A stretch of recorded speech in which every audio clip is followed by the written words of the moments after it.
يا مساء الخير على احلى متابعين لقناتي فرن الابداع. النهارده هعمل لكم الكوبيبه، شكلها حلو قوي وطعمها حلو قوي. اول حاجه هنبدا بيها، انا معايا ربع كيلو من البرغل الناعم. انا بصراحه جبته ده هو كان خشن شويه فتعبني في الفرن، انتوا جيبوه ناعم اكتر من كده. معايا ربع كيلو من اللحمه المفرومه دي هنعصجها. معايا بصلتين متوسطين، بصله منهم هاخده على البرغل والبصله التانية هعصج بيها اللحمه. تمام.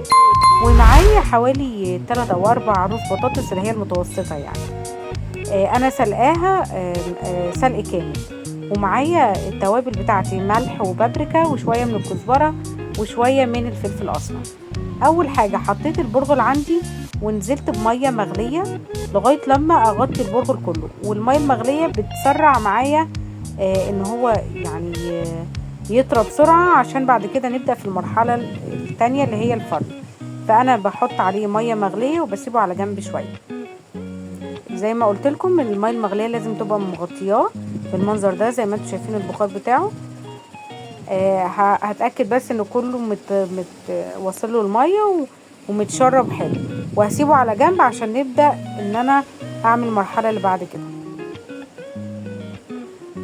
دلوقتي انا بعد ما سبته حوالي نص ساعه اتشرب بالميه، اتفتحت الحبات بتاعته زي ما انتم شايفينها وبقت طريه. هنبدا المرحله اللي بعد كده ان انا هفرمه مع بصلايه ومع التوابل بتاعته. طبعا تعصيجة اللحمه كلنا عارفينها، فانا عشان كده ما نزلتهاش في الفيديو علشان ما يطولش عليكم يعني.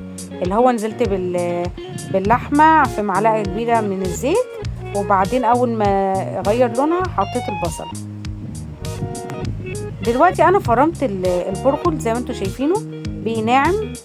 بجيب طبق وبحطه جنبي بقى. انا البرغل ده فرمته مع البهارات اللي وريتها لكم ومع البصلايه في طبق فيه ميه. بجيب كوره وببدا ان انا انعمها في ايدي كده زي ما انتم شايفينها، هي عشان ما يعني ضربها حلو فناعمه معايا. ببدا بصباعي واعمل تجويف من جوه طولي، وطبعا كل شويه ايدي في الميه علشان اشكلها تبقى يعني بشكل املس معايا.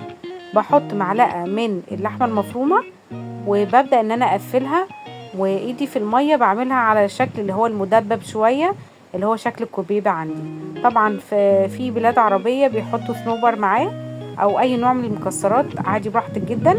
انا بس عملتلك يعني ابسط طريقه ممكن تعمليها في البيت.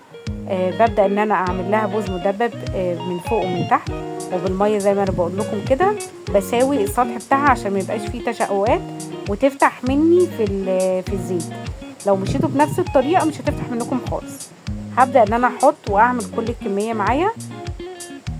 دلوقتي انا حطيت زيت غزير وقليتها معاكم، طلعت زي ما انتم شايفينها مش مشققه ولا حاجه، طريه من جوه ومقرمشه قوي من بره. يعني لو شايفينها مش شاربه زيت كمان. اتمنى تجربوها، ما تنسوش تعملوا لايك وسبسكرايب. تابعوني في كل الوصفات اللي جايه عشان هقدم لكم طرق بسيطه جدا هتعجبكم ان شاء الله.